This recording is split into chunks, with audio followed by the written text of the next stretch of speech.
तो एपिसोड 4 की स्टार्टिंग होती है जहां लिंजी चीमो से पूछती है कि क्या तुम मेरे साथ चलोगे। तो चीमो कहता है कि मैं आपका बॉडीगार्ड हूँ, आप जहाँ जाएंगी मैं भी आपके साथ जाऊंगा। लिंजी कहती है कि फिर ठीक है, तुम मेरी हेल्प करो और मुझे लेकर चलो। चीमो उसके तेवर देखकर गुस्सा कर रहा होता है। चीमो और लिंजी तैयार होकर कार में बैठने जा रहे होते हैं। तभी चीमो लिंजी की हेल्प करने जा रहा होता है तो वो उससे कहती है कि मैं खुद बैठ सकती हूँ, बस मैं टेम्परेरी ब्लाइंड हुई हूँ, इसका ये मतलब नहीं कि मैं यूजलेस हूँ। और फिर ये बोल लिंजी बैठने जा रही होती है कि तभी उसका सर गाड़ी से टकरा जाता है। फिर चीमो उसे उठाकर सीट पर बिठाता है। चीमो उसके क्लोज आकर सीट बेल्ट लगाने जा रहा होता है तो लिंजी कहती है कि ये तुम क्या कर रहे हो। तो चीमो कहता है कि मैं बस सीट बेल्ट लगा रहा हूँ, तुम्हें नर्वस होने की कोई जरूरत नहीं क्योंकि मैं तुम में बिल्कुल भी इंटरेस्टेड नहीं हूँ। फिर चीमो उसे हॉट मिल्क पीने के लिए देता है। ये कहकर कि मैंने देखा था तुमने ब्रेकफास्ट अच्छे से नहीं किया था। लिंसी कहती है कि तुम मेरी केयर क्यों कर रहे हो, तुम्हें ये सब करने की कोई जरूरत नहीं है। चीनू कहता है कि मैं भी तुम्हारी फिक्र नहीं करना चाहता, बस तुम्हारे डैड ने मुझे इतने सारे पैसे दिए थे जिसकी वजह से मुझे ये सब करना पड़ रहा है। इसके बाद ये दोनों ट्रैफिक जैम में फंस जाते हैं। तो लिंसी इससे कहती है कि कार यहीं रोक दो, हम वॉक करके चलते हैं। फिर दोनों वॉक करते हुए रोड क्रॉस करने जा रहे होते हैं और लिंसी इससे कहती है कि तुम्हारे पास काफी अच्छा मौका है। तो चीमू पूछता है कि किस चीज के लिए। लिंसी आगे जाने लगती है। चीमू उसे पीछे खींचता है।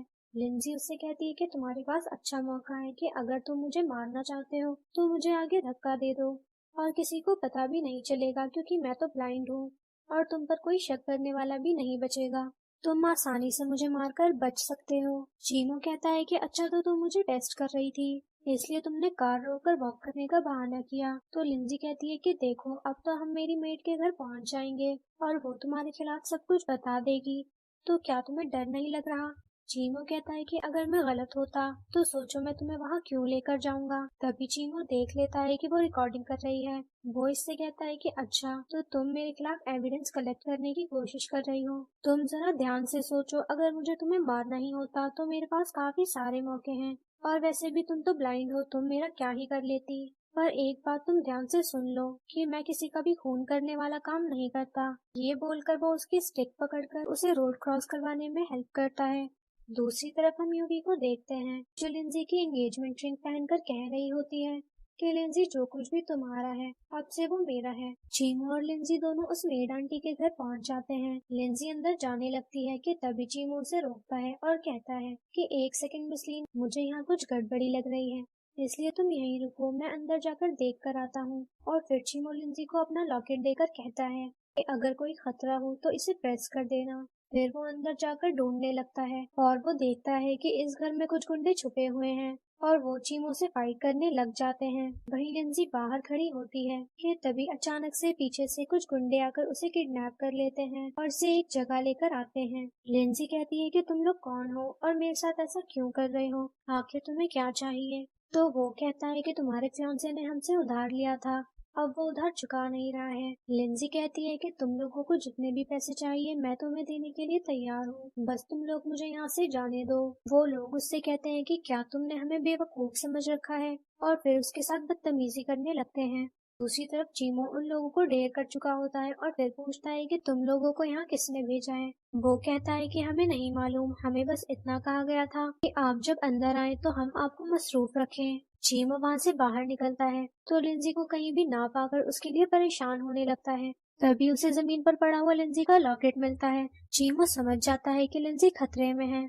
वहीं वो लोग लिंजी के साथ बदतमीजी करने की कोशिश कर रहे होते हैं। तभी हमारा हीरो आके उसे एक किक मारता है। लिंजी बहुत ज्यादा डरी हुई होती है। चीमो उससे कहता है कि फिक्र मत करो, मैं तुम्हारे पास हूँ और उसे हक कर लेता है। इसके बाद वो गुंडे पूछते हैं कि तुम कौन हो। तो चीमू कहता है कि तुम्हें ये जानने की कोई जरूरत नहीं है, मैं तुम लोगों को लिंजी को इस तरह से चोट पहुंचाने नहीं दूंगा। इसके बाद तभी एक गुंडा चीमू पर चाकू से वार कर देता है। लिंजी भी देख लेती है कि चीमू को चोट लगी है। वो कहती है कि चीमू तुम्हें चोट लगी है और फिर भी होश हो जाती है। तो तब चीमू उसे अपनी गोद में उठाकर घर की ओर लेकर जाता है और कहता है कि तुम फिक्र मत करो, मैं तुम्हें कुछ नहीं होने दूंगा। वो जैसे ही घर पहुंचता है तभी वहाँ चीसन आ जाता है और चीमू को खूब डांटता है कि वो लिंजी को हॉस्पिटल क्यों नहीं लेकर गया। जिस पर चीमो कहता है कि मसलीन ने जाने से मना किया था, इसलिए मैं उन्हें नहीं लेकर गया। फिर चीसन लिंजी को चीमो की गोद से अपनी गोद में ले लेता है और उसे अंदर ले जाने लगता है। लिंजी बेहोशी की हालत में कहती है कि चीमो को भी बहुत चोट आई है। नेक्स्ट सीन में चीसन यूवी को बहुत डांट रहा होता है कि तुमने लिंजी को बाहर क्यों जाने दिया, अगर उसे कुछ हो जाता तो हमारा सारा प्लान खराब हो जाता। जिस पर यूवी कहती है कि इसमें मेरी क्या गलती है, मेरे पास कोई रास्ता था ही नहीं। लिंजी के बगैर चीमो को बाहर भेजना मेरे लिए काफी ज्यादा मुश्किल था, इसलिए मैंने उसे भी जाने दिया। फिर चीसन कहता है कि मुझे नहीं पता था कि ये चीमो लिंजी के लिए इतने सारे गुंडों से भी लड़ने को तैयार हो जाएगा, इसलिए अभी से रास्ते से हटाना और भी ज्यादा जरूरी हो गया है। यूवी कहती है कि हमें उस पर इतना ज्यादा ध्यान देने की कोई जरूरत नहीं है, और वैसे भी लिंजी उससे नफरत करती है। हमें बस इतना करना है कि लिंजी का शक उस पर बनाए रखना है कि उसी ने उसके डैड को मारा है, और फिर वो जब उसी में मशगूल रहेगी तो कंपनी पर ज्यादा ध्यान नहीं दे पाएगी, और तब हम अपनी अगली चाल चलेंगे। जीसन कहता है कि तुम काफी स्मार्ट हो, और फिर उसे किस करने लगता है कि तभी उसका हाथ यूवी की रिंग पर जाता है और वो उसे रिंग उतारने को कहता है कि यूवी, अगर किसी ने इस रिंग को देख लिया तो हम पकड़े जाएंगे। जिस पर यूवी कहती है कि मुझे फर्क नहीं पड़ता, और वैसे भी लिंजी तो ब्लाइंड है, तो उसे कहाँ पता चलने वाला है कुछ। जीसन कहता है कि अच्छा ठीक है, मुझे पता है कि तुमने मेरे साथ यहाँ तक आने में कितना ज्यादा सफर किया है। नेक्स्ट सीन में दिखाया जाता है कि लिंजी चीमो की चोट पर हाथ रखती है कि तभी उसकी नींद खुल जाती है। लिंजी पूछती है कि क्या तुम अब ठीक हो? चीमो कहता है कि हाँ, मैं बिल्कुल ठीक हूँ। लिंजी कहती है कि तुम्हें डॉक्टर ने रेस्ट करने को कहा है क्योंकि तुम्हारी कंडीशन ज्यादा सीरियस है, तो तुम फिलहाल रेस्ट करो और अब से तुम इसी रूम में रहोगे, ये रूम तुम्हारा है। चीमो शर्ट पहनता है और कहता है कि ये चोट कुछ भी नहीं है, मैं जल्दी ही ठीक हो जाऊंगा। लिंजी कहती है कि शुक्र है कि कल तुम मेरे साथ थे, वरना पता नहीं क्या हो जाता। जिस पर चीमो कहता है कि आपको प्रोटेक्ट करना मेरा काम है, पर अब आप फिक्र मत करिए, मैं नेक्स्ट टाइम से आपके साथ ऐसा कुछ भी होने नहीं दूंगा। लिंजी कहती है कि मुझे पता है, मुझे प्रोटेक्ट करना तुम्हारी जिम्मेदारी है, पर तुम मेरी वजह से जख्मी हो गए, इसलिए थैंक यू। चीमो खामोशी से उसे देखता है और फिर कहता है कि आप अचानक से मेरे साथ इतना पोलाइटली कैसे बात कर सकती हो? मुझे याद है कल मॉर्निंग में आपने कहा था कि मैं आपके फादर का खूनी हूँ। जिस पर लिंजी कहती है कि मैं तुम्हारी शुक्रगुजार हूँ कि तुमने अपनी जान की परवाह किए बगैर मेरी जान बचाई, लेकिन इससे ये प्रूव नहीं हो जाता कि तुम खूनी नहीं हो। ये बोल वो वहाँ से चली जाती है और अपने रूम में जाकर चीमो के बारे में सोचने लगती है कि कैसे उसने हमेशा उसका साथ दिया और उसे गुंडों से भी बचाया अपनी जान की फिक्र किए बगैर। क्या मुझे उस पर भरोसा करना चाहिए? वहीं दूसरी तरफ चीमो के रूम में अचानक से उसका दोस्त आ जाता है, जिस पर चीमो उससे पूछता है कि आखिर तुम यहाँ क्या कर रहे हो, जाओ यहाँ से। उसका फ्रेंड कहता है कि मैंने सुना है कि तुम्हें चोट लगी है उस लड़की को बचाने के चक्कर में, इसलिए मैं ये देखने आया था कि तुम कहीं मरे तो नहीं। चीमो कहता है कि अब तुमने देख लिया ना कि मैं जिंदा हूँ, तो चलो अब जाओ यहाँ से। उसका फ्रेंड कहता है कि मैं तुम्हें यहाँ से ले जाने आया हूँ।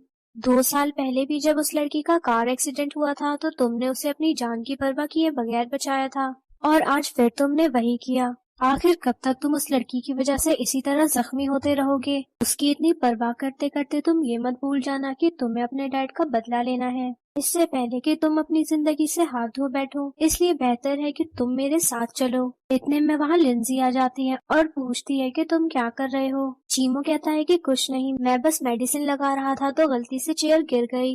वो कहती है कि तुम ठीक तो हो ना? वो कहता है हाँ, मैं ठीक हूँ, बहुत रात हो गई है, आपको रेस्ट करना चाहिए। और फिर वो लिंजी को वहाँ से ले जाता है। वहीं उसका दोस्त मन में कहता है कि कुछ भी हो जाए, मैं चीमो को इस लड़की के मैटर में और घुसने नहीं दूंगा। नेक्स्ट डे चीमो लिंजी को ब्रेकफास्ट के लिए लेकर आता है। चीमो उसके करीब आकर उसका हाथ पकड़ता है तो लिंजी कहती है कि ये तुम क्या कर रहे हो? चीमो कहता है कि मैं तुम्हें सिखा रहा हूँ कि कैसे खाना है। वो कहती है कि इन सब की कोई जरूरत नहीं है, मैं खुद कर सकती हूँ। तो चीमो कहता है कि अगर ये सब तुम खुद कर सकती तो कल जलने वाली ना होती, और फिर उसका हाथ पकड़कर उसे समझाने लगता है कि अब से मैं चीजों को एक लोकेशन पर रखूंगा, बिल्कुल आपके सामने, ताकि आपको हर चीज आसानी से मिल जाए। बस आपको अपने हाथों के डिस्टेंस में आगे बढ़ना है, जैसे राइट साइड में इतने डिस्टेंस में स्पून है, और फिर इसी सीन के साथ एपिसोड एंड हो जाता है।